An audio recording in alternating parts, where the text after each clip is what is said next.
The audience is scary. They definitely look scary right now, yeah. They look... I don't even know if they're maybe even looking better than what they did at the Major. I mean, I feel like Liquid was a tougher opponent at the Major, but OG are playing... It's very solid. Yeah. Almost impenetrable defense as we move into the third draft of the Grand Final. The Phoenix is the first pick this time round for OG. So Navi has some plan up their sleeves with these... well, the Lifestealer ban makes sense, but the Juggernaut ban as well? Yeah, that's a little odd. I think they were hoping to get Phoenix. I think they Wisp in the pool. I think they hoped that OG would take Elder Titan first, and they would get Phoenix instead. Yeah, never mind. Wisp was banned by OG, of course. Yeah. But at this rate, OG might get Phoenix and ET.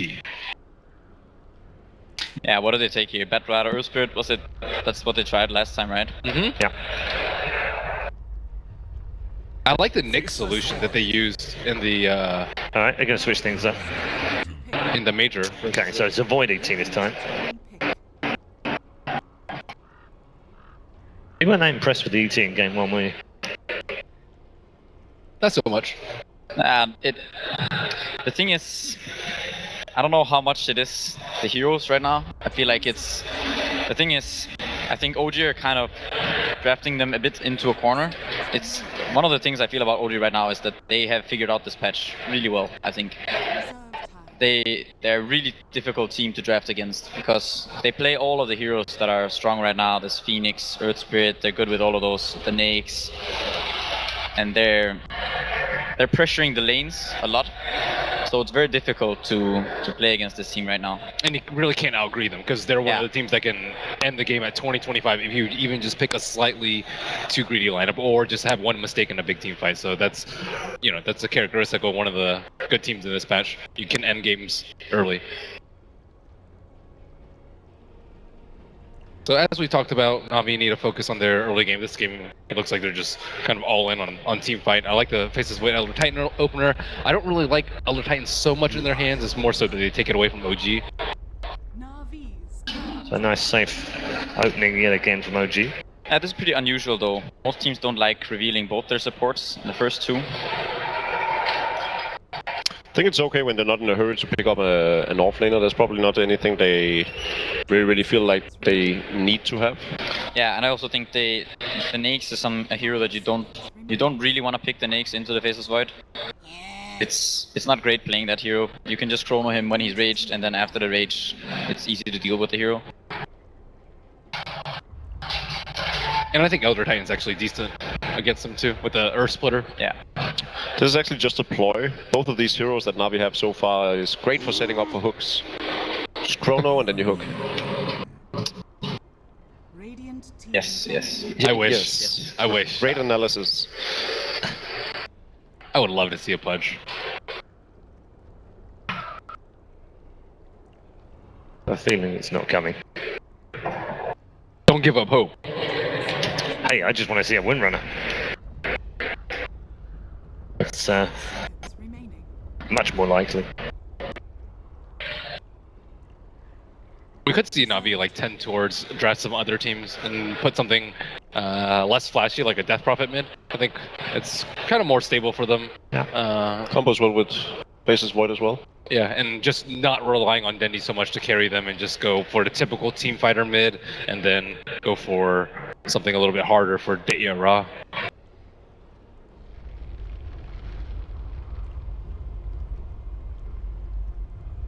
What do you guys think about AM? Do you think like AM's just generally weak this patch, and OG they drafted it even though they knew that the draft was worse against Navi just because it was a safe win, or what? I think last game Navi had a lot of magical damage. They didn't have all that great physical. Well, it was the TA, but I think they knew that the TA wasn't gonna have that great of a game.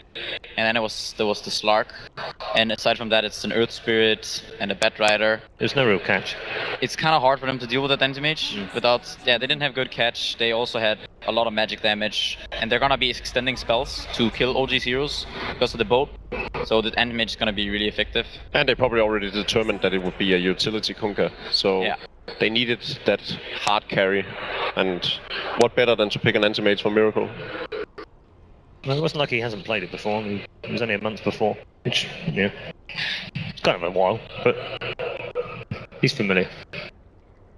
Yeah, it's one of those heroes that he used to play a lot back in the day. Hello. I like this from Na'Vi. I think this is what they need to do. I think maybe this is what they needed to do in the previous game. I mean, I think it's like this. Now too late. It's 2-0 now, and that's when you feel like, okay, you know, we're backs against the wall. You know, it's okay.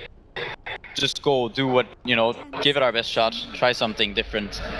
You know, Denny was one of the only players, I think, to actually run Skywrath mid when Skywrath was first released in Captain's Mode. But I don't know if you want to risk that in this game. I like it as a solution to deal with the Phoenix. It'd be unusual to pick a Dendy hero quite early. They've seemingly been leaving to 4 or 5. Yep.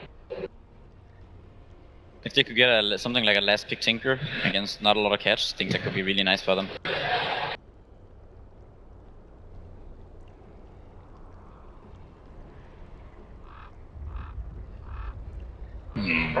What fits in here? Something that's not so ultimate dependent. I like it when they can take fights without using Chronosphere and Elder Titan, just because like one mistake, one bad Chrono, and then you lose a tower, you lose Roche, you lose a lot of map control. Something with a low cooldown? Alright, well maybe we'll just go for a standard Dendy Invoker then. Another combination with the Faceless Void. It's nice there. Yeah, all around solid draft from both of them so far. It's a lot of synergy in both lineups. Yeah, and they banned out a lot of the magic immunity. They banned out Lifestealer and Juggernaut in the first phase, so you don't have to worry about anti-magic or BKBs for a very long time, which their lineup can shine. It might pose problems past 25, but if you're Na'Vi, you're more worried about getting past the first laning phase and first few fights. Could potentially see another anti-mage, if you like. DK for OG. From OG. Yep. This is a little more, it's kind of going back towards the Epicenter kind of meta, really. It's just a nice hero up front. You always want a hero that can like threaten Void. Like DK plus Lion can take him out very easily. He also has a lot of plus armor, which is nice for ZT. You know, you don't want a hero like Terrorblade with a lot of base armor. Not that great of a matchup versus Invoker, but again, No-Tail is more sacrificial. He's just up there in front to tank so that his teammates can do their thing. I feel like OG wants something with their Darkseer last pick. Yeah, the anti-mage ban is okay. But I think they want something to pair with that Darkseer, whether it's a hero that can benefit from the Iron Shell or something that can benefit from the Vacuum. You think they want the anti-mage? They would have picked it up 4th if they did, right? I'm not entirely sure. They might have, but it's almost as if Fly seemed a bit distraught by the fact that they banned it out, but they must have seen that coming, whereas the Dragon Knight wasn't a need to pick since they haven't played it. So what else can we see from Miracle perhaps this game? Slarks. Ricky. Is this carry Ricky? It's a carry Ricky. I'm calling it. It's a carry Ricky. Okay. This could be disgusting. It has to be a carry Ricky, right? That's there's no other way. Yeah. Yeah, it has to be. Carry Ricky. Okay. I mean, if anyone can do it, it's gotta be OG, right? Oh my. Or a mid Lion. And then what? Dragon Knight safe? Yeah, I don't know. Not saying it makes sense. Nah. That is not the carry Ricky, man. Carry Ricky. I'm on board. Okay, last pick. They usually run Ditya Ra, Faceless Void, right? So looking at a general hero, I think more likely. Although they've been out. I don't like him. All right. Wow. I'm all down with the carry Ricky. Let's see it. Okay. If it's the carry Ricky, who's had the better draft? Wait a minute. Okay, it's a crit Ricky. Is it? The Miracle Okay, Lion. alright. We got a little bit overexcited. Oh, no way, Jacob. Oh, no way. They're not gonna go Lion mid. Give me a break. Rookies. Or is this a Miracle Support Lion? It's a Miracle Support Line. just wait. Just wait for it. Alright, thanks all three of you. We are going to head back to our commentators for game number 3. Our OG about to take another championship. Or can Na'Vi hold on? We've also got a special guest in the commentary box joining Capitalist and Toby1. Thanks a lot, Paul. Yes, we're going to have a substitution for game number 3. We are joined by Kuro from Team Liquid. We are honored by your presence. I am super excited. Anytime I get like a really high-level pro, it's gonna turn into an interview. You know, we're only gonna like watch half of the game. Yeah. Toby's gonna shout occasionally, and I'm just gonna try and get into the brain of Kuro. That's the play. And it's good to have a German here for a final here in Frankfurt. Yeah, I'm glad to be here. It's the third game. Let's see what's going on. I already see a Miracle and Lion. So yeah.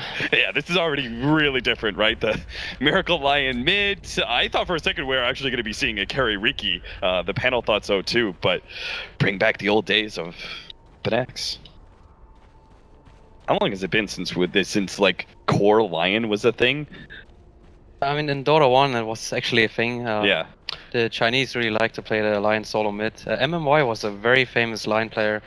Yeah. Was the best Lion actually. But ever since then, I haven't seen it in a very long time. The other day I actually had a discussion with Miracle about this hero.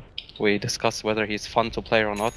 We agreed he's fun on position 4, but apparently he's even more fun on position 2. Yeah, there's definitely a hero that has the opportunity for some swag points, and Miracle is known for his heavy outplays sometimes. The mid matchup, Lion versus Invoker, I'm presuming this is going to be pretty decent for Lion, but... well, this is an expert Invoker, so if he's gonna like get the Force Spirits, it's kind of hard for Lion to get less. He's just going to be spamming out Earthspike and Siphon mana and just try and repeat that as much as possible. He's trying to win for the deny of the bounty rune. Jesus, Miracle.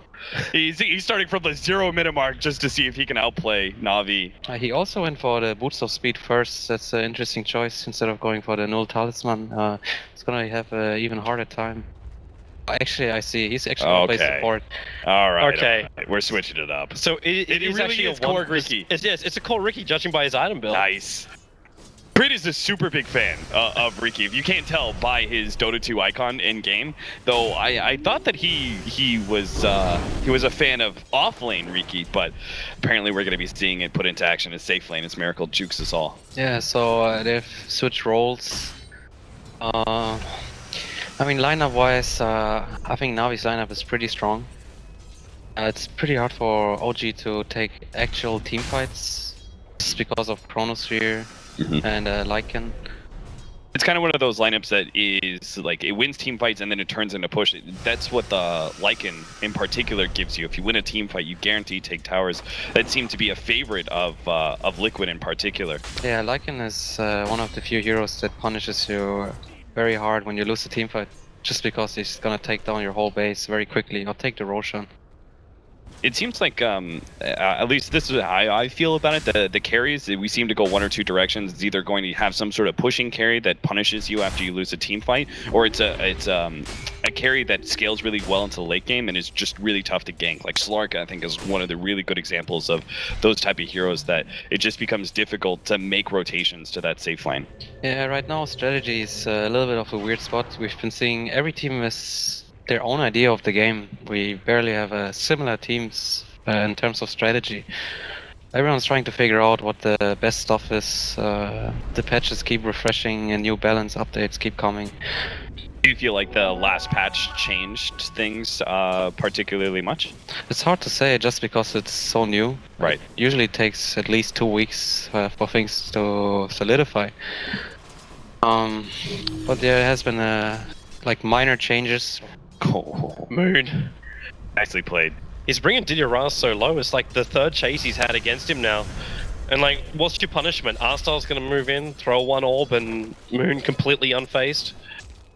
Yeah, not much he can really do there. This lane is actually really good for Darkseer as soon as he got past that like sticky level 1 area where the Skywrath tries to zone you out, but we see Darkseers, they know how to play around that. They just double Ion Shell early on, play around the creeps, they get level 2, and then he's kind of safe to do whatever. The important part about laning phase for Na'Vi is that the Faceless Void is gonna have a very good lane. They might have a crack here at mid. Notel gonna get hit already by Four Spirits. Courier as well coming forward. Notel, the orbs are up. Then he keeps the attack going. The Sunstrike, Notel, he walks up north, so he'll dodge it. Back to the tower, lets one breathe fire go. The damage, he'll make it to the tree line. The attack, he jukes back up. R-Style, the orb is flying. Does Notel have enough life? No, he doesn't. R-Style will take the first blood. While over in the jungle, Seneko! And he gets away. He's gonna do neutral deny. Oh, Seneko. All right, a good start for Na'Vi finally as they get the 2-0 just as Kuro is setting up, but talking about how the General's going to have a good time in this off lane with the help of Seneko's Elder Titan. They end up very drastically winning it. That was a very close combat at the bottom lane while they went on the DK mid. Could have went both ways, but Seneko played it very nicely, as he always does. Seneko seems to have a particular penchant for those roaming style heroes. Seneko's early game movement could be possibly the best in the whole world. This person is just on point in whatever he does in the first 10 minutes. I think we've seen the Sand King earlier, like yesterday. It was very amazing to watch too. Oh yeah, he like single-handedly won the game with the first 10 minutes, the way he moved around. The Elder Titan is actually someone I kind of want to talk about a bit. I feel like he's a hero that is, he rose in popularity. Oh, goodbye crit. Never mind. Seneko also denied the bounty rune of the DK. But yeah, Elder Titan has been making a comeback due to OG's success with the hero. He also got buffed with the patch before the recent one. This hero has a weird strength about himself, and that is that he's an anti-carry in every way. They're trying to get the DK in mid lane. Yeah, they might be able to get him too with the Spirit in there. The Stomp follow-up, No-Tail. Four Spirit waits. Okay, No-Tail's able to stick charge up back behind the T1 tower. R-Style another orb. Fly trying to get the life, but he just gives enough.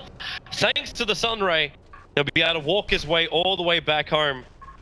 Na'Vi is picking up a very good rhythm. Lately it's been the case that if you keep the rhythm up during the early mid game, it's gonna lead you to a very nice win. Just want to keep the aggression up. Na'Vi likes to play aggressive. Or they're going bottom on the Ricky. Yeah, Crit trying to hide, but the dust is out. He'll blink strike himself up and away. General going to time walk up too. That dust only got another 1 second left on a Crit. Okay. That's a lot of damage. That's 3 points in time lock as well on General. No points up in dilation for him. Yeah, that's the change of time lock for you right there. Less damage inside Chronosphere, but more damage just regularly once you get that proc. I think it's interesting the way Na'Vi runs the Lycan. Like when we see them play Lycan, they used to sack him in the safe lane. Oh, they actually try to go on him. Yeah, Miracle's been waiting around here for like the last 2 minutes looking for an opening. So Moon just commits the wall, chases the tree line, but now they're a little bit too deep. More support's on its way, and that's gonna be in the form of Seneko. Spirit up, looking for a stomp. With Moon in the tree line, he's gonna try and surge himself out, but thanks to the stun from Miracle, he'll keep DRI in position. The Sunstrike's coming in. Miracle starts his TP. No stuns available, and Miracle barely able to escape in the tree line. And that was unfortunate. I think the passive of the wall stopped the stomp. So... Oh, yeah. That's why the Sunstrike couldn't hit. Yeah, that is actually pretty unfortunate. They like, Digio was trying to bait that out. He knew that Miracle was there for so long, but now it looks like No-Tail's dead mid. Easy rotation, easy kill. At the same time, you get Lycan down the top lane. They're going to dive in a little bit deeper. The Spirit's over on Seneko for the Chrono. General catches two. The Sunstrike right in position. Moon will pop as well, giving Dendi a double kill, thanks to one he got previously. It was a very good movement by General. The go by fly was actually very nice, but the problem OG is facing is that they actually lack damage to burst targets. Every time they go on a hero, it's just taking too much time. Is that the problem because you're also running like this core Ricky? Probably. There's a bunch of issues OG's gonna face. They're gonna go mid on Miracle. Now they're looking for the Sunstrike, but Miracle with the Cold Snap damage. Miracle stick charges are still not enough. Dendy now claims his third kill of the game, and yep, there's your jump in. The Sunray's out. DRR is no quick way to get away from this. Crit follows up, and they have enough damage, but Seneko rotates in, will get the stomp, but No-Tail with the double damage rune in range of the tier 1 tower. Keep Na'Vi at bay at least. It's a very fast-paced game. The Na'Vi just keeps up the rhythm of killing them, and OG's also a very quick team. They want to respond as much as they can. Yeah, you could see the part of the damage department. They're trying to move Miracle around as sort of this roamer, but he by himself is ganking for like a Dragonite level 6 that doesn't do much. But maybe General have enough damage, even using the damage from the wall to get the kill. As the Observer Ward just to the east, where it's set up for the gank. At this point, they're doing a pretty good job of trying to threaten that top lane. That's one of the upsides. While the other lanes aren't going so well, the Darkseer has had a continual presence at top and will be able to pick up a pretty fast mech, but I'm not sure how OG turned that early mech into team fight wins from there. OG has identified that Navi safe lane is their weak spot. They've just literally put the Lycan there alone without any kind of help. Bendy? See around here a little bit too long. They actually don't have a stun between the two of them because Notel went for 3 points up and breathed fire. Combining with the Sunray, it may be enough damage to catch up to Dendy. He'll get up onto the hillside. You're still going to fight going on top lane at the same time. But Dendy, Sunstrikes, looking for Fly to walk into it with a cold snap. Dendy will end up dropping while Miracle back behind the tier 1 tower. The Wolves are chasing him down. So Didira will get the revenge kill. 1 for 1. That was Invoker overstaying his welcome a little bit too much. The tower push is very valuable though. Just Radiant losing the tier 1 mid tower is so much freedom for Dire to move into there. They already put 2 wards there too. Yeah, this is something that Blitz continually harps on in our cast, the idea that the mid lane tower is one of the most important in the game just because it helps you protect like Dire side, it helps you control Roshan, Radiant side, it helps you keep some hold on the jungle, otherwise it's just completely wide open for Dire to invade, where it's already kind of exposed. So Navi should be feeling very good overall, but they do realize that the Lycan is falling off a bit too much. He needs to pick up his pace in the game. That support, General! Time walks out, dodges the stun, the Sunstrike coming in, it hits on crit. The Sunray from Fly was not doing enough, and now they turn. The Spirit's down with a cold snap on Miracle. He's dying too quickly. The Icarus side will help save Fly. But Na'Vi, even with that rotation, Dendy TP'd in underneath the Observer Ward from OG. OG tried to respond, but Na'Vi bring the numbers. Yeah, Navi is doing the totally correct moves. They just keep up the pressure, they move all their heroes bottom, try to get the tower. Yeah, abuse that, I mean, especially since it's already shown to be a weak spot just in the first 5 minutes. Keep abusing that safe lane, take the tower nice and early, give OG no opportunity to be able to farm their jungle. If you had to like seriously theorycraft a safe lane Riki, what would you say the big upside of the hero is and what are some of the downsides? Well, you're putting me in a weird spot here. Trying to theorycraft a kind of a little bit of a joke pick from OG. Or experimental. Ricky safe lane does have some kind of value. I'm not sure you should go face boot, so you should build a carry. Get like. Oh, they're jumping in. Going on Dendy, is the stun going to be there? The Hex to start with because he's outside the smoke. Stun will be there with a trick to the trade. They find just enough damage to kill off the Invoker. Yeah, this has been a common kill right now on Invoker. Twice he's staying on the lane after pushing the tower. Usually you don't want to linger around the lane. Oh, very close wards there. So it's like if you like get an objective like a kill or a tower, usually it's not very smart to linger around because the natural reaction of the opposite team is to just move their heroes there. It's a very natural reaction, and that's what OG has been doing and getting the kills on Invoker. They're now playing a little bit more protection around crit in that mid lane while No-Tail's actually farming up as the Dragon Knight. He went for the Dragonlance in this game instead of trying to go for like a faster armlet. Yeah, I mean armlet is a pretty good item for quite some time now. Dragonlance does provide a very even stats. It's kind of a good item on nearly every hero. Like it's a new drums in some ways. Just a really stat efficient item that if you can use it, you might as well pick it up. OG's coming. They've already used the Dire Scan. Na'Vi may not be ready for this one. Roshan at 2k life. Now Miracle comes in looking for that Ravage done. General, 3-man chrono. They catch Miracle on the front line. Sunstrike in the back. So Miracle's down to ET split. Hits perfectly. Tricks to the trade in the back line. Not really doing anything against this Na'Vi lineup. Now they trigger the dust. Under the Sentry Ward 2. 3 heroes. It's a 4-man backball, which will allow for the kill over and hostile. And Dendy, the stun from Notel, holds him in position. They're dropping down low. Notel actually doing some work, but the stomps, the ET, Seneco's all over this fight. It's still a 4-for-2 as Seneko forced to retreat up to the high ground, away from the breathe firing. His Spirit's back in, but that last attack able to reach from No-Tail as General leaps away as well. Roshan still low, and Didira's coming back in to finish the job with the Bloods. He may have a chance at this, but support's in again from OG. They're on the way. It's going to be close. They should be able to pick up the Aegis in time, but can they get out? Still die. Didira, like, he's in the pit, so is General. Time walk out for General. And Didira, well, he wants to... Okay, interesting. Finger of Death. He actually caught him with the Observer one. Finger of Death able to reach it. Didira, they turn the Sunray off, so Aegis will burn instantly, and you can say goodbye as one for Lycan. Dendy looking for some revenge with the walls fly forced into the supernova. Notel doesn't really have a lot of mana to work with. He's just got the range there from the Dragonlance. Seneko, he's not going to commit anything else for now. Just a quick little harass spirit, and they'll back out. The ward drop into the Finger of Death. That was clutch by Miracle. We haven't seen any big plays out of his support just yet, but that was the first sign of life for OG here.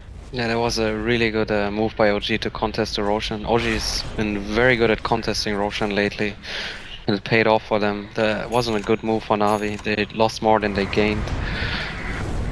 Yeah, it started off kind of nasty with that quick Chronosphere. Yeah, the Chrono itself was amazing.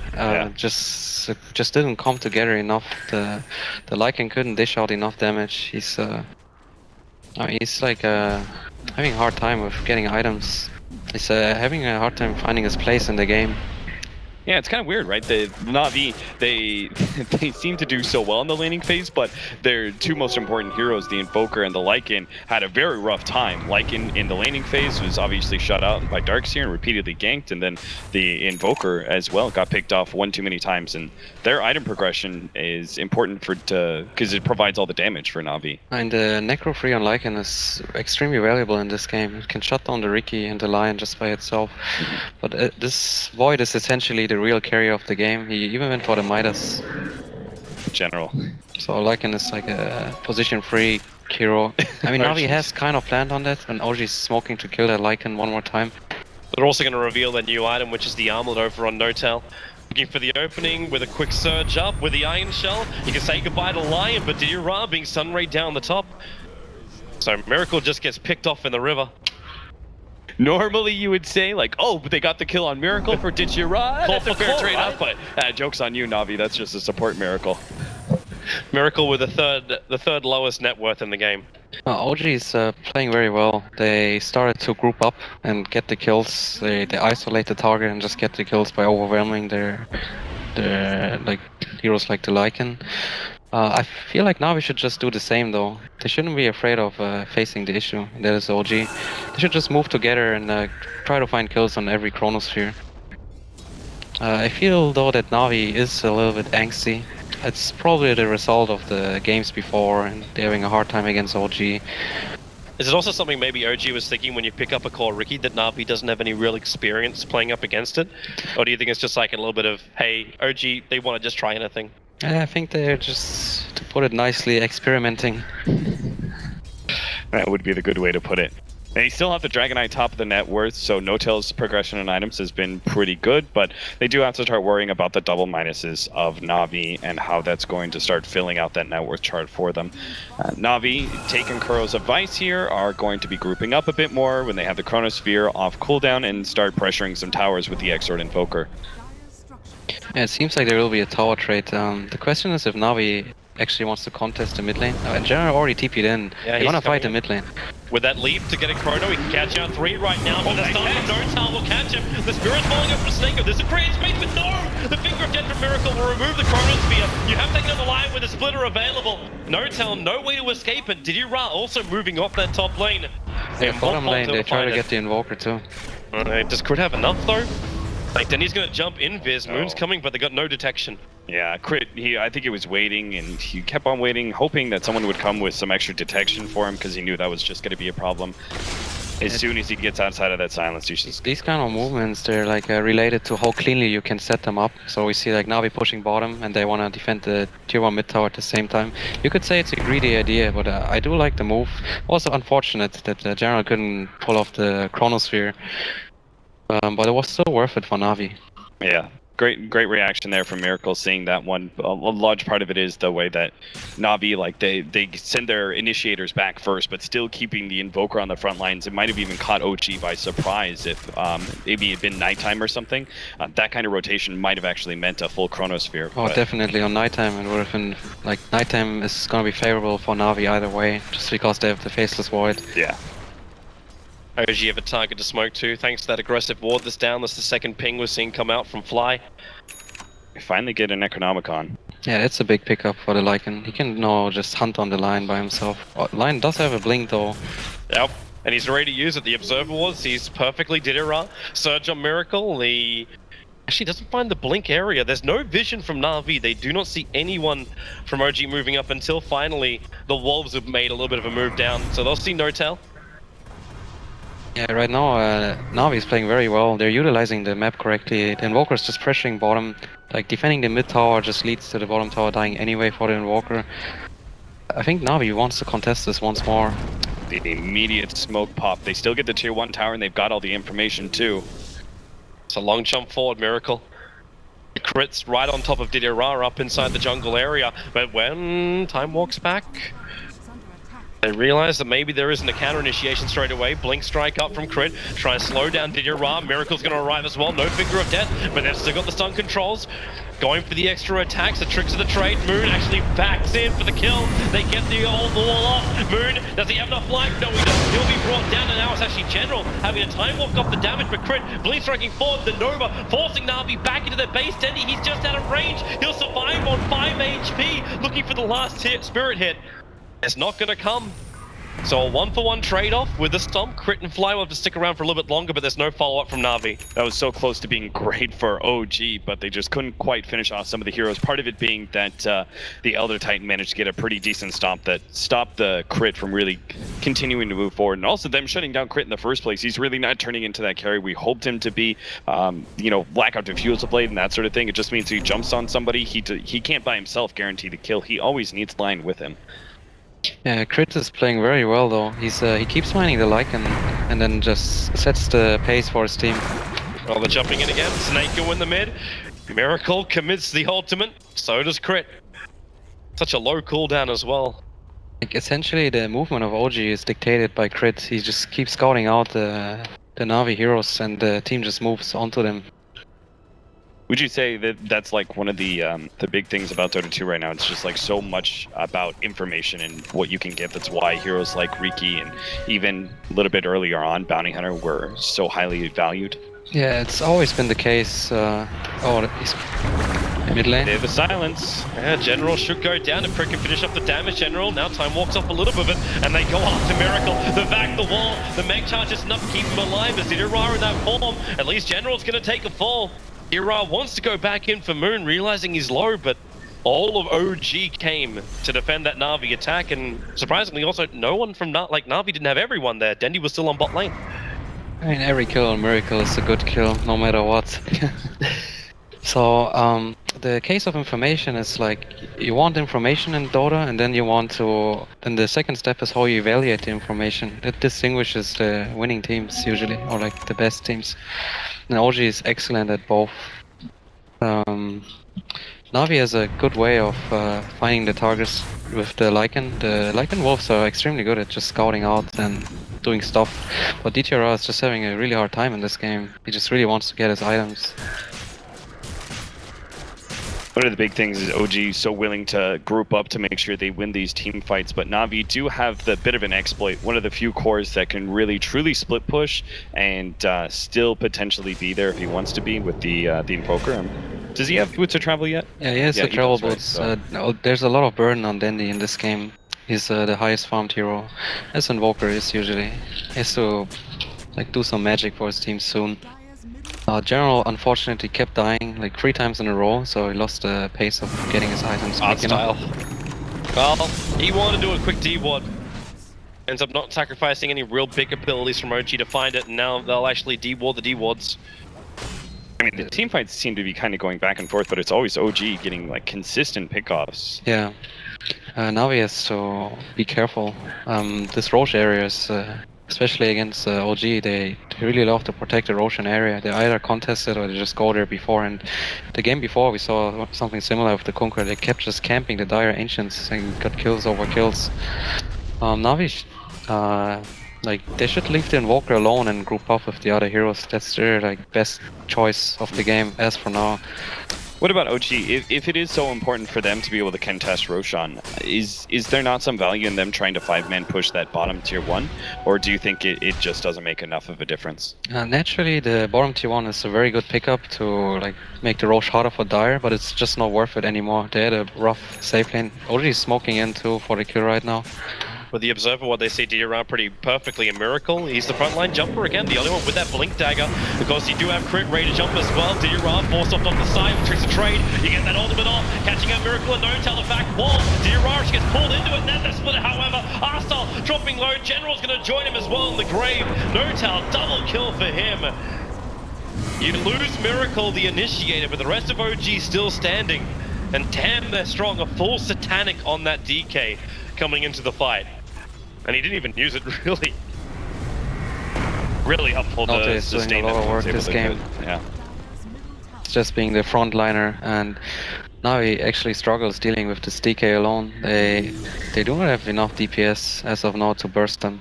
Yeah. Has to be one of the few DKs as well that doesn't have an initiating item. But to be fair, they did get Miracle, so I guess that's fine. So they're gonna get the bottom tower now. They couldn't push it before because it was simply not worth it. The Invoker just keeps pushing in the lane, and they rather went for kills. Right. It's easier for you to go through mid than trying to risk pick off on Invoker. And you always need to evaluate how much it is worth it to go for certain objectives in the game, and OG is being very spot on. So once it becomes easy for them to take the tier 1, or at least force the deny from Na'Vi, they make that rotation after the team fight. And they've now definitely loosened the hold of Na'Vi over their Roshan pit. OG don't have the greatest team for taking it themselves very quickly, but they at least want to keep it out of the hands of Na'Vi. I'm a little bit worried for Na'Vi. I think after having such a good start and then you fall back, usually you feel very bad in the game. You need to keep your head cool and try to find a way, or try to fulfill the winning condition. And they already see the Roshan. It's gonna be a very big fight. OG will definitely contest the Rosh. They're looping around exactly where Na'Vi is waterfalls. They see Crypt moving in, Arstal, the man, to try and hold out at least that Ricky Maru, but Ricky Maru jumps forward, going up to Arstal, putting down the wall. They're going to come out of Roshan once again here, Na'Vi. They've already lost Arstal, the Lycan walls will be triggered, and they're chasing Crypt into the tree line, and he blinks down. Mood moved over, so he's in range for Crypt. That ulti from General is able to actually catch the Ricky Maru, while No-Tell catches the back. What is the Sand Ray? He can't even kill off Crypt. They bounce around, he actually puts right down. No! The EG Spirit finally in for Saneko, gets the stun as well. The Splitter is coming and flies in and gets smacked straight back, but no! He also Novas! He'll end up surviving. The Diffo Blade called out. Okay! Miracle still kills Lycan. Slips in behind the lines. Reason why you have to kill Miracle before the fight is one General looking for a lock. Time walk forward, the third strike from Dandy! A fraction of a second too late. Miracle at the movement speed. There's your lock from General. The Miracle surging away. General up. Miracle down, but the wolves are there. And Faceless Void will be able to reach him. Support's on the way in the form of Dandy beating forward. The blinks out. They want to get out here, but down at Roshan, it is No-Tell and Arstal battling it out. The Mystic Flare to drop, but No-Tell is a beast. A tank. 3 seconds until he's got Satanic back off cooldown with a breeze fire. He already gets the kill on Skywrath Mage. And they keep going after Fly. No Icarus dive for Verbal in general. He's getting enough of a lock with the help of Dendy. They find the kill. The buyback now out from Fly to come back over to Roshan, who's a 2.6k life. Do they keep going here? I think both teams will just keep running their Roshan is way too low. They don't have Chrono and they don't have the Phoenix egg, but they'll contest it anyway. Notia picked up the DD before and just kept hitting the Roshan. No-Tell's only gonna go in, but the Spirit's gonna slow him down. Yeah, Na'Vi can play slow around this. They don't need to rush into the pit to try and defend just yet. They have the other Titan. And again, OG aren't that fast at taking it. And Evoker is getting his Aghanims. That's a very big pick. He also has 16 levels now, so he can bust out all the spell combos he wishes to. Well, so that's up. Your Necro books are up and running. Chrono's back off cooldown. The Mantis being used to scout out right now by General. Easy to get rid of, however, when you got a Lion on your team. This is the classic, like, mutual respect. Let's wait our cooldowns and go for it again, boys. So both teams just get their cooldowns, try to seize the chance. ET is very good at controlling the Roche pit, but so is Phoenix. But Nota is just manning up, knows his position in the game. He's very tanky. Well, at 2.5k HP. And still having that Satanic and Dragon Form up his sleeve. Why not? And that's with the armlet turned off. So Na'Vi, they smoke up. They're going to try and slip themselves underneath that Radiant Observer ward. Already the Veil of Discord's on Notel. They drop down that ultimate and not enough damage on Notel. The Sunreaper player a little bit too far away too, but it doesn't matter. Norman Arthar's already dropping. They need more damage with a dive forward into the Nova. General has to leave himself outside the pit. The splitter won't do enough. The back, they're trying to keep Miracle alive with these Necro units and Wolves chasing down the Lion. They at least burn off enough mana so we cannot Finger of Death. And looks like Roche is in the hands of OG, so unless something Elder Titan does, he doesn't even have his ultimate, so... Sunstrike snipe. Attempt at a snipe, but... That was a nice try.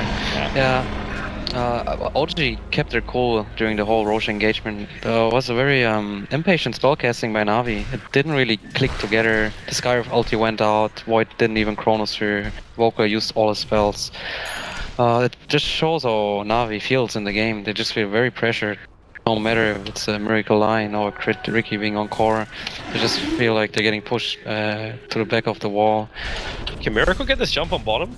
He's looking for it. With Moon, there's your Hex, you got your stun, you got your finger, General's gone. The Gem of True Sight's on the ground, Moon will pick it up, but can he get away with it? No, he won't. There's enough follow-up damage, the blink count from Miracle will get him away to safety, but the Gem of True Sight's now in the hands of Didi Ra. That was a nice retaliation by Na'Vi. Usually I would suggest to like not farm alone for General, he's been dying this way. But Na'Vi got the gem for it, so it's actually worth it. So in your opinion, you see that stalemate. We see it a lot around the Roshan pit. What is Na'Vi, what should they have done to be able to break that stalemate a bit better? I think the fight itself was already pretty hard for Na'Vi to begin with. What they can do is they can like flank around with the smoke and you do the wrap out around through bottom lane, you mean? That's one option at least, and let the Void lead the way. Put the Spirit in, scout out their positions. Start poking them with Lycan and find the right Chronosphere, put all your spells on one target. I mean, they picked Skyriff for the Chronosphere anyway, so you should use it together. Notel is so big, he just finished up his Assault Cuirass just before the 30-minute mark. Yeah, Notel has taken all the responsibility for his team, he keeps leading the way. He's doing a very good job. What is it about this build that he's allowed to go like straight into Satanic after the Armlet? Well, first of all, it's interesting that he went for Armlet anyway after the Dragonlance, and Note has been a fan of Satanic anyway. Like a couple months ago when he played heroes like Gyrocopter, we've seen him pick up early Satanic on heroes like Gyrocopter. Maybe other heroes, I'm not remembering right now. I think he just likes to like go in, tank up, make the way easy for his team. It's a way of initiation by just, being a fat dragon running in. That is kind of the natural antithesis, right? If initiation is key, if you're able to get yourself just a really tanky hero that puts himself on the front line, that it's actually bad for the enemy team to initiate. Yeah, Dragonite, definitely. Timbersaw, these kind of heroes have become quite popular because of that, in part because of that. Note is just extremely smart at evaluating this game. He understands by just making himself tanky and running in. He makes, like if you look at the heroes of OG, they're like all backliners. They just want to stay in the back. They want to find the right moment, get good impales, get a vacuum, get the Phoenix spells, and so Note just takes all responsibility running in, making the life easy for his team. And at the same time, Na'Vi has no real response to this dragon. They do not want to put all their cooldowns on him. I think he wouldn't even die at this point. And if they would like use too much commitment onto the Dragon Knight, they'll actually just get wiped by the rest of OG. There's so much turnaround potential with the active of the Satanic at that point, and if you've blown all your cooldowns even then, it just frees up the rest of OG. All those backliners that Crow's talking about, they can just stream forward then, knowing that there's no punishment from Na'Vi left. Na'Vi are heavily grouped up. Like, they were sitting as 5 men for about 20 seconds just next to their tier 3 tower. They have the smoke over an art style, so potentially they could go for a roam gank, but they also have little to no aggressive vision. You got one ward now on the mid lane, and you got another one that's sitting very defensively inside that jungle, so they don't see where OG's coming from. Now it's going to be telegraphed more as Notel reaches the tier 2 on top. Yeah, right now OG is in a very good spot in the game. They can keep pressing the advantage, and Na'Vi has no real answer to that. But if Na'Vi is capable of delaying the game for maybe 10 to 15 minutes, I do believe they can scale nicely. Just because they have an Invoker, The more levels Invoker gets, he just becomes very strong. But OG is very aware of that. They already want to go for the base push here. Yeah, Na'Vi had the right idea pushing bottom, but they're just not fast enough at it to threaten the bottom lane. So OG can just go high ground, and Na'Vi are going to be the ones forced back, it seems. Yeah, Navi's interest is to delay the game right now for sure. They need 40 seconds. If they can wait 40 seconds, that Aegis Immortal is gone from Notel. Lycan's TP back, they're going to go for the fight now. Bottom lane is still pushing him pretty heavily. And about 30-25 seconds now on that Aegis Immortal of Notels. They take the tower. Notel still getting slept up. Denny's not going to get too close, but yeah, a little bit further down. It's going to be Didera in a little bit of trouble. No BKB. Chris going to finish the job. The Spirit came out way too late. So already the Lycan on the sideline, his Necrobook's to be mopped up. You get the ulti out, it's the Chronosphere on Notel. They have enough damage, they burn through the DK after the Aegis is gone. General, however, still being hunted down by Crit. The Finger of Death able to connect. The Geometry Size being gathered, so they get the vision over on Crit. With the Spirit and the Wolves there, Crit will be able to Phantom Strike himself up to the high ground. But Na'Vi at least repel OG and keep their racks alive on top. Yeah, that was actually, I mean, I would have started to say that was a huge misplay by DTRR, just trying to flank. Yeah. Because it would have been better for Na'Vi to just let them run in.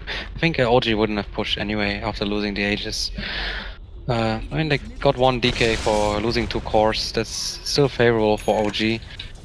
The Invoker is getting stronger though. I think he's gonna become a real threat in the game soon. Yeah, I think like Ditchira had this idea in his head that he was going to try and threaten the squishier supports by, popping his ult and throwing the Necronomicon at the Lion and at the Phoenix and force them to inefficient spell usage. But the way he went about it, he just left himself completely open to the Rikin. Yeah. And in some ways, shouldn't it be like someone really mobile, like maybe the Invoker, who makes that kind of rap if they're going to do it at all? Actually, no one should do that rap. It's a very risky play. I mean, like Crit has been like nagging DTR the whole game, and I think at this point DTR's decision making is a little bit clouded. If you play that kind of game, you just feel so pressured and confused. Doing a wraparound is against a pushing team is you could even say it's a cocky move, just because it's kind of obvious they're gonna ward this area and just secure it, because you don't want to get flanked when you're so prepared to make a push. So usually you don't want to go for it unless you're very quick about it. Like a team like MVP is extremely good at doing these moves just because of their speed and their decisiveness, unmatched by any other team in the world. But this random Lycan running in there is it's very ambitious. We got ourselves smoke against smoke, and they both wrap around, but OG, they drew the line where they assumed where Na'Vi has run to. They won't go all the way down. Instead, they're looking for Notel all the way on the bot lane. Notel, for some reason, leaving his BTs on the other side of the tree line. Now he's going to TP himself away just as Na'Vi slip past. Yeah, the move of OG is a very casual one, and that is you just want to camp the hills and let them run into the uphill. But Na'Vi took a different path. Na'Vi is smart about it. They know there's a huge risk just running uphill, and running into them, they might just die. Well, they TP back to defend now. Dendy's the man who has to hold the mid lane, but Notel's making a break for the top lane. 5 seconds till the creep waves up, and the rest of Na'Vi aren't really back yet. They're coming up to the front lines, but Notel's already managed to work through 2/3 of that melee racks. If they don't stop him soon, he's going to finish the job. Fortifications up, but they get the Chronosphere off. Notel caught inside the ultimates. They're going to again bring him down to no Satanic. Moon's on new health, then easy splitter. Snapping Moon back again. He's trying to force staff out with the Fuser by slowing in the back. Also trying to create space, but the Gem of True Sight's been lost. Not to mention the 2 heroes of OG. Na'Vi keep the pursuit going. Phoenix in a Glimmer Cape and just go invis away, while Miracle being chased down by Didera. There's no ultimate. He's actually just trying to keep the Lycan Wolves as well as the Necros out. With no attack, he's able to blink, force staff, and TP away to safety. So he's out safely. But the Courier did get sniped off of Na'Vi's at the same time. Yeah, Crit is just very good about his movement. Killed the Courier in the meanwhile. I'm not sure if the push of OG is worth it to trade the Rex for their DK kill, but I am impressed by Navi's decision making to actually just go on the DK, don't give him any time, just burst them down, and we see it. They're coming to fight, they're going after Dendy. Crit's gonna jump in, the 4-star from Seneko, the Yules on Ricky allowing, oh no, there's a secondary. Is Dendy actually sending Crit up in towards the air with a tornado? 4-star will get Dendy out of range of the tricks of the trade. General moving forward with that dilation. Miracle in trouble, making a break for the tree line. It's got a blink. Oh, he does, and he is away a little bit further down. Chris also been chasing with Fly, but it's up in the tree line. The Stomp's coming in, but Miracle, he's between the Spirit as well. He's got Blink in 3 seconds, Force in 6. Snake hasn't found him. Maybe they assume he's gone. He blinks further up. He's still got Finger of Death available. TP in 6 seconds. Come on, Seneko. Scout it out. Oh, Scout it out. he's so close! Oh. He should smell the Spirit, blinks, and then TP's out. Na'Vi won't find anything. Okay, so I actually want to talk about that. It seems like you had a little bit of issue with OG trying to go for that push, but at the same time, you did say the Invoker is getting scarier. There is this natural like timer on the game, right, where you're kind of worried about letting the Invoker go late game. What would be a better way to approach that kind of end game scenario? How do you force that on Na'Vi in a better way? The best way for OG is to find any fight outside the base. To be fair, OG just is putting themselves on the clock just due to the draft. So since they have a core Ricky and a Darkseer, yeah. So they pressure themselves to be in this position from minute 40 onwards. Like this is the time Na'Vi needs to retaliate. So OG's move would actually be like try to choke them out of the base. I mean, off the map. Just keep a Na'Vi in the base and get a gem, get the big hill wards, and just get all the pickoffs you can while farming up. So really it comes down to limitations of the draft, the fact that they don't have a safe laner that scales a lot better, right? I mean, DK has been like the real carry of this game. So, yeah. And if DK is a real carry, you usually have a problem in the game. Yeah, OG is still sending toe-to-toe. They still hold about a 5-6-ish advantage in golden experience, even if it has dipped down. Thanks to that Observer Ward, they're feeling a little bit more comfortable around Roshan. But we're at that precipice, Toby, where it's like just about to swing Navi's way. It's just one fight, and then like Na'Vi have the control. It all comes down to Roshan, right? Let's see if they can take the fight. Right now, OG may try and dodge. They're moving up through the mid. Ricky, so close to General. The jump, the back, the double stun! They bring him down quick! It was so good of OG. Once again, Crit just identified the situation for his team and Moon backed him up immediately. And this is now Roshan for OG. They get rid of the sentry wards. The Obs is up, and with no Faceless Void, no Skywrath Mage, there is no way to stop Roshan. And he's even still trying to defend the top. The melee Rax is already gone.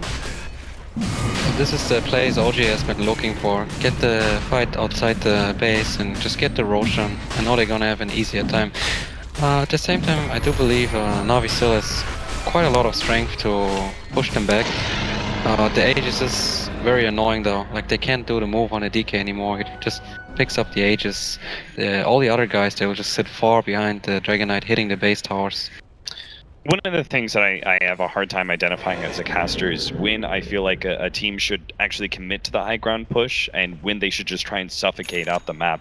It's not only a caster thing, my friend. Actually, every team has its struggles.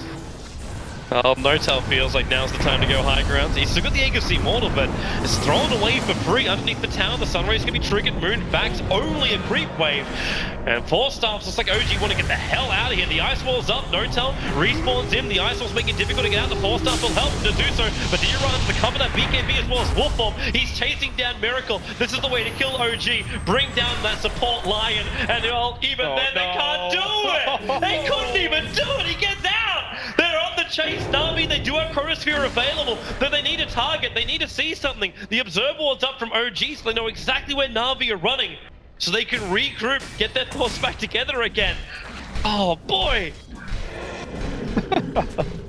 That should have been dead, right? I think he was dead for right. I mean, Yule Scepter plus Blink Dagger is a great combination, you know? Need that self-damage when he hits the ground. Some kind of Miracle is one of the players where you just know he has full control of his hero.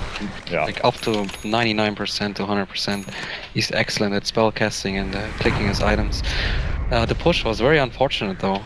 Like Nolte had a little bit of a strong man syndrome. So when you think you're just too strong, but actually you die anyway. So it just gave away his Aegis for free. And they have to reset from here. Navi's actually on the move. They do want to use the Chronosphere. They're gotta wait like 10 seconds for the BKB of Lycan to pop up. They're trying to time it nicely. Yeah, this is smart. They know like Dragon Form's on cooldown. They can catch OG by surprise if they're just going fast enough with their movement. Yeah. At the same time, you get a great item against Chronosphere. That Blink Dagger fresh on DK. They see General walk up. and they bail out. In fact, Miracle, okay, he bails in, going right up towards General, moving them back to 4-man wall. Needs to be a follow-up, but it could be Arsenal going to give on every single illusion. The blink away, Miracle gets the space configured as a battle. General gets the Chronosphere off. He's away, he's actually called 3. Miracle on the edge of it with the splitter as well. Is this going to be the fight? No, it's not. Nurtel turns on the damage. Navi will lose 3. Navi will lose 4. Diarra is caught, and General blinks into the tree line and hides. The only safe place to be is in the trees. Okay, you want to talk about control? He ran into the Chronosphere, which is, but still, the fact that Miracle had the confidence there, he could have blinked away so much sooner, right? He sees all these heroes, but he's kind of like baiting them in, and he sets Moon up for this beautiful vacuum wall, 4-man wall, and the whole entire fight just starts off with a little bit of bump to OG's favor, and they make it go their way even further with some of the plays out from No-Tail and the Phoenix for sure. They got 40 seconds until Lycan is back up and running. This bottom Rax is done for. And OG will look to rotate towards the mid. The Dragonfall won't last much longer. So the question is, how much respect does OG give? They didn't give a lot during game number 1. We'll see if game number 3 is going to be any different. Cricky's almost at a point where Crick can buy a rapier if he wants to, a 5.5k. OG is playing it very safe, backing off, even though they know the Chronos on cooldown. Navi hasn't identified that the issues when they meet OG outside the base, they just keep on losing fights. It would have been more comfortable for them to sit in base and like push out the waves with the cores and let OG like try to base break them, because OG is more pressured than Navi is, just because they're on a timer. Right.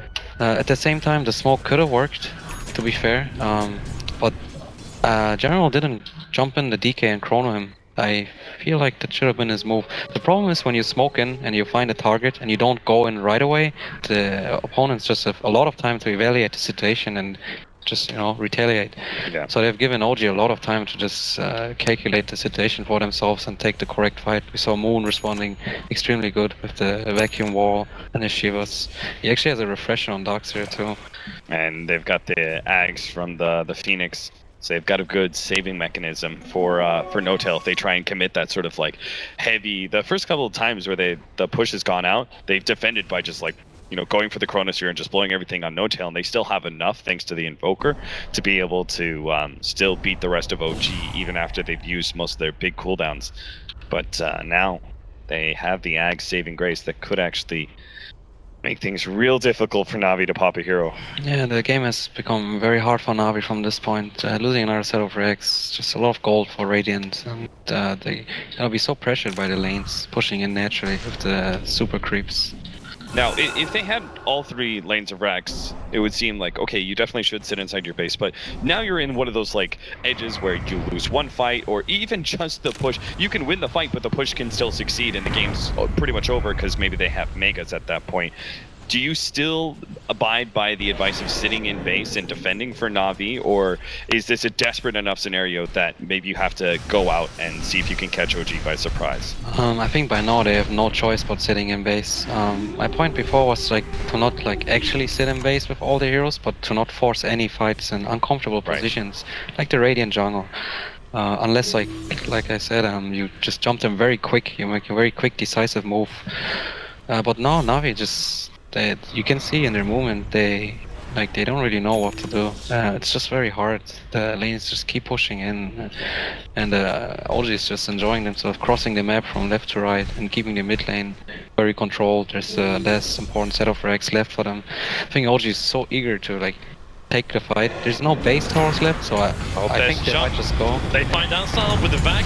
They're right behind the Chronosphere, actually catching No-Tail as well as Moon, Sunstrike, or running with the zero ball. It actually catches him, pushing up towards the air. The Lion, there's no blink away, so Miracle will go down. But now they're back into the fight with the Sunray turned on. General will drop. They'll pull back Snako. Moon triggers a refresh storm, sending him up towards the air. Snako defends him, your scepter, but it's the mid-ranks. They're forcing the Megas, and they get the GG. OG, they've just gone from strength to strength, and they will take this grand final 3-0 against Navi in spectacular fashion.